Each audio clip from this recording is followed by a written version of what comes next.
ગુજરાત રાજ્યના પનોતા પુત્ર નરેન્દ્રભાઈ મોદીએ ભારત દેશના વડાપ્રધાન તરીકે ત્રીજી વાર શપથ લેતા બનાસકાંઠા જિલ્લાના ધાનેરામાં ભાજપના આગેવાન અને કાર્યકર્તાઓએ ફટાકડા ફોડી ખુશી મનાવી છે અને એકબીજાના મોં મીઠા કરાવ્યા છે.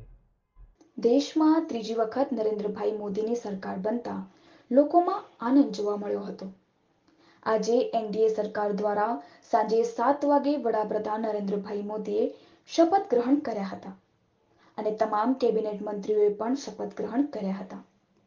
દેશમાં ત્રીજી વખત વડાપ્રધાન નરેન્દ્રભાઈ મોદીની સરકાર બનતા દેશભરમાં ખુશીનો માહોલ જોવા મળ્યો હતો અને ધાનેરામાં પણ ભારતીય જનતા પાર્ટીના કાર્યકર્તા તેમજ પદ અધિકારી દ્વારા ફટાકડા ફોડી પેડા વેચીને કાર્યક્રમનો આનંદ વ્યક્ત કર્યો હતો.